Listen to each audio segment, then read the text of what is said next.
Hard hitting vlogs. Mukesh और अंश, कितने शर्म की बात है। This is a shameful matter on all Indian system, on all Jammu Kashmir governments, यानी सभी जम्मू कश्मीरी सरकारें रहीं। ये कितने शर्म की बात है। और सेंटर में जो गवर्नमेंट रही उनके ऊपर कितने शर्म की बात है कि भाई ये आदमी who is the terrible killer, terrible terrorist Jammu Kashmir का, ये बिट्टा कराटे यानी कि फारूक अहमद डार, इसने कितने लोगों को कितनी बेरहमी से मारा और जम्मू कश्मीर की सरकारें कुछ भी नहीं कर पाई। इवन है कि वहाँ के एडमिनिस्ट्रेशन ने, वहाँ की इन्वेस्टिगेटिंग एजेंसीज ने, वहाँ की पुलिस ने किस तरह की इन्वेस्टिगेशन की, किस तरह की जांच की कि भाई इस आदमी का कोई कुछ नहीं कर पाया। जबकि या तो इसके मत्थे में गोलियां उतारनी चाहिए थी, या भाई इसे सीधा सीधा जो है बीच चौराहे पे ऐसे लटका देना चाहिए था, या फिर भाई इस आदमी को जिंदगी भर जेल में रहना चाहिए था। और भाई इसकी जमानत हो गई और जमानत होने के आदमी ये फ्री घूम रहा था। भाई फ्री घूम रहा था ये जब से 2019 में से गिरफ्तार किया गया।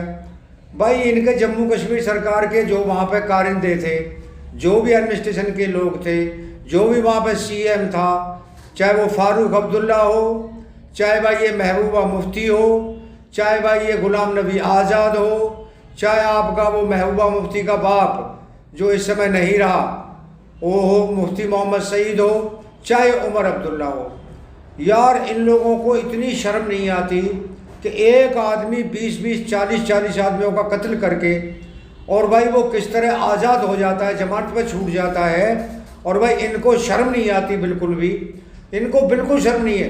फारूक अब्दुल्ला को तो बिल्कुल भी शर्म नहीं है। यार कितना बड़ा गिरगिट आदमी है, यानी गिरगिट रंग बदलता है उससे भी कहीं तेजी से रंग बदलता है ये आदमी फारूक अब्दुल्ला है जो।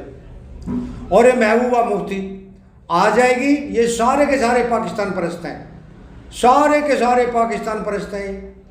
और ये महबूबा मुफ्ती तो अब भी वे big supporter of Pakistan, ISI Pakistan army की इतनी बड़ी सपोर्टर है कि भाई जिसका कोई ठिकाना नहीं है। भाई इसका फारूक अहमद डार का यानी कि इस बिट्टा कराटे का क्यों नहीं भाई अब तक कुछ भी हुआ है? क्यों नहीं भाई इसे किल किया गया? क्यों नहीं इसे मारा गया? यार सिक्योरिटी फोर्सेस क्या कर रही थी? ये सारे पॉलिटिकल लीडर्स, सारी पॉलिटिकल लीडरशिप जम्मू कश्मीर की इस आदमी को बचा रही थी, इस आदमी को बचा रही थी भाई। और ऐसा इन्वेस्टिगेशन किया गया कि जब जज ने इसकी जमानत में फैसला दिया तो जज को मजबूरी में ये लिखना पड़ा कि भाई इसके खिलाफ जांच एजेंसियां सबूत नहीं जुटा पाई, साक्ष्य प्रस्तुत नहीं कर पाई और इसीलिए मुझे जमानत देनी पड़ रही है। हालांकि इस आदमी पर बहुत ही गंभीर अपराध हैं, बहुत ही गंभीर आरोप हैं, लेकिन मजबूरी है कि मुझे इसे जमानत पे छोड़ना पड़ रहा है। ये हालात है भाई वहाँ की जांच एजेंसियों की। इसीलिए दूसरे जो आतंकवादी हैं उनके भाई हौसले बुलंद हैं।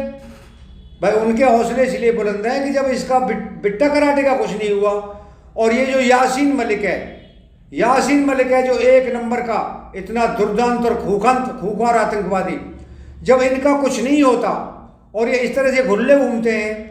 और इस कांग्रेस ने, भाई इस कांग्रेस ने तो इस यासीन मलिक को, इस बिट्टा कराटे को एज ए क्या भाई कि ये क्या है, बहुत ही मतलब जो कितना बढ़िया आदमी है, एज ए यूथ आइकॉन प्रस्तुत किया है। इनको शर्म नहीं आती कि एक किलर आदमी जिसने 20-20 आदमियों का कत्ल किया, 20-20 हिंदुओं का कत्ल किया, जिसने कश्मीरी पंडितों को वहाँ से निकलने पर मजबूर किया, बाप को छोड़ा नहीं, बेटे को छोड़ा नहीं, कितनी भाई बहनों को बेवा किया, बच्चों को छोड़ा नहीं, बुजुर्गों को छोड़ा नहीं, और यार ये आदमी खुला घूम रहे, तो आतंकवादियों के हौसले बुलंद क्यों नहीं होंगे? भाई मेरी सरकार से मांग है कि इस फारूक अब्दुल्ला पर, इस महबूबा मुफ्ती पर, उमर अब्दुल्ला पर और इस मुफ्ती मोहम्मद सईद पर इनकी फाइल खोली जानी चाहिए और भाई इन पर बाकायदा जांच होकर के इन पर मुकदमे चलने चाहिए। और बिट्टा कराटे और ये जो यासीन मलिक है इनको तो फांसी होनी ही चाहिए, ये भाई मांग है।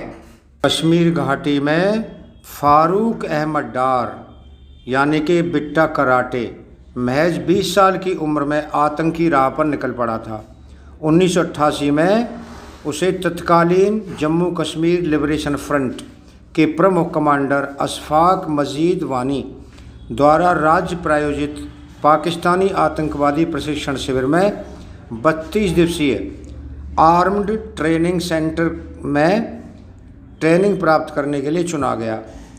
डार अन्य प्रशिक्षुओं के साथ आंखों पर पट्टी बांधकर LOC के पार पाकिस्तान प्रशासित कश्मीर में ले जाया गया, जहां ट्रेनिंग शिविर स्थापित किया गया था।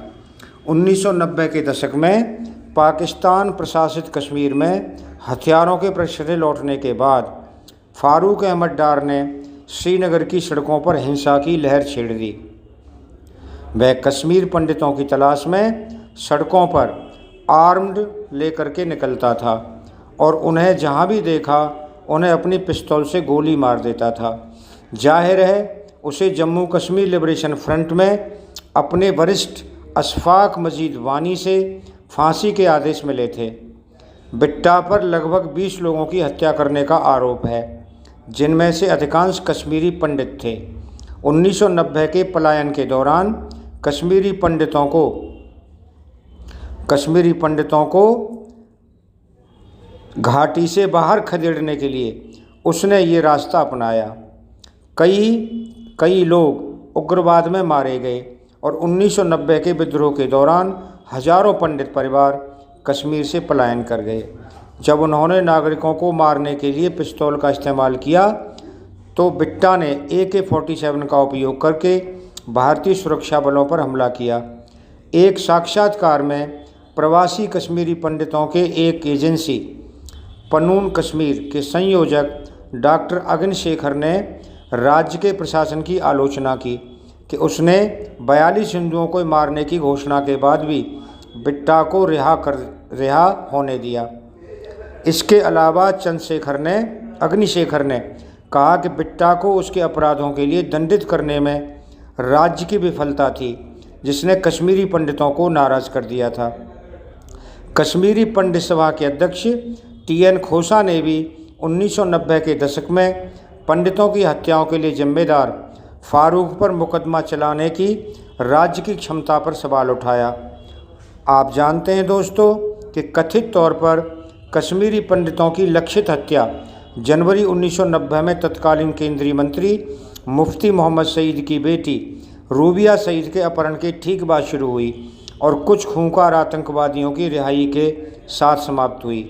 फारूक ने पलायन का नेतृत्व किया और जून 1990 में गिरफ्तार होने तक जम्मू कश्मीर लिबरेशन फ्रंट के मुख्य हिटमैन बना रहा।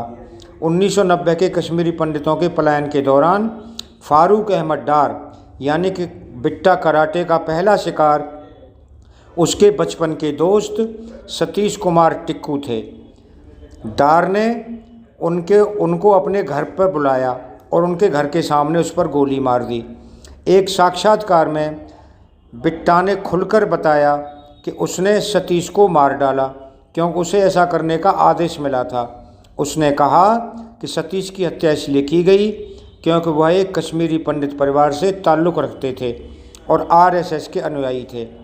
एक साक्षात्कार के दौरान फारूक ने 1990 में उग्रवाद के दौरान कश्मीर में लगभग 20 लोगों, अधिकांश कश्मीरी पंडित थे, की हत्या करना स्वीकार किया। हालांकि बाद में उसने दावा किया कि उसने किसी को नहीं मारा और उसने पहले बयान ज़बरदस्ती के तहत दिया था। 22 जून 1990 को फारूक को उसके 2 साथियों के साथ सीमा सुरक्षा बल ने श्रीनगर से गिरफ्तार किया।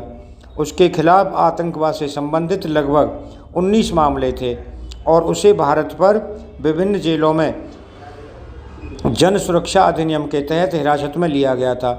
उसे जम्मू की कोट भलवल जेल, कठुआ की जिला जेल, जोधपुर की सेंट्रल जेल और आगरा की सेंट्रल जेल में सरकारी हिरासत में रखा गया। डार करीब 16 साल तक नज़रबंद रहा। फारूक को 22 अक्टूबर 2006 को जम्मू में आतंकवादी और विघटनकारी गतिविधि अधिनियम लागू करने वाली एक अदालत ने 4 महीने के लिए जमानत दी थी। उसे 25 अक्टूबर 2006 को उसके परिवार को सौंप दिया गया। उसे जमानत के मुचलके और 1 लाख रुपए के निजी मुचलके पर जमानत दी गई। बाद में भारत के सर्वोच्च न्यायालय ने सार्वजनिक सुरक्षा अधिनियम के तहत उसकी नज़रबंदी को रद्द कर दिया। फैसला सुनाते हुए जस्टिस वानी ने कहा था, अदालत इस तथ्य से अवगत है कि अभियुक्तों के खिलाफ गंभीर आरोप हैं और उसमें मौत की सज़ा या आजीवन कारावास की सज़ा है, लेकिन तथ्य यह है कि अभियोजन पक्ष ने मामले में बहस करने में पूरी तरह से उदासीनता दिखाई है। अनकोट। अदालत के फैसले के बाद डार को 16 साल जेल में बिताने के बाद रिहा कर दिया गया, जहां उसकी रिहाई की कई कश्मीरी पंडित संगठनों ने निंदा की। वहीं फारूक का कश्मीर में उसके समर्थकों ने जोरदार स्वागत किया। उसे JKLF द्वारा कश्मीर के गुरु बाजार इलाके में एक जुलूस में लाया गया, जहां बड़ी संख्या में समर्थक उसके घर के पास जमा हो गए और उन पर फूलों की पंखुड़ियां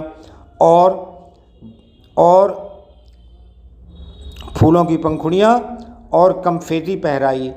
डार ने अपने समर्थकों को संबोधित किया। 1990 में सुरक्षा बलों द्वारा मारे गए अपने उग्रवादी सहयोगियों को श्रद्धांजलि देने के लिए वो ईदगाह भी गया। आप दोस्तों जानते हैं कि 2006 में नज़रबंदी से रिहा होने के बाद यही फारूक अहमद डार यानी बिट्टा कराटे जम्मू कश्मीर लिबरेशन फ्रंट में शामिल हो गया और बाद में समूह का अध्यक्ष भी बन गया। 2019 में बिट्टा को फिर से राष्ट्रीय जांच एजेंसी NIA ने टेरर फंडिंग के आरोप में गिरफ्तार किया था। NIA ने फारूक और अन्य पर सरकार के खिलाफ युद्ध छेड़ने और साजिश रचने और कश्मीर घाटी में अशांति फैलाने का आरोप लगाया। 2022 की आज की तारीख तक वह राष्ट्रीय जांच एजेंसी की आधिकारिक हिरासत में है और जेल में है। दोस्तों, अगर आपको वीडियो पसंद आया हो तो आप चैनल को सब्सक्राइब करना, वीडियो को लाइक करना और भाई ज़्यादा से ज़्यादा वीडियो को शेयर करना।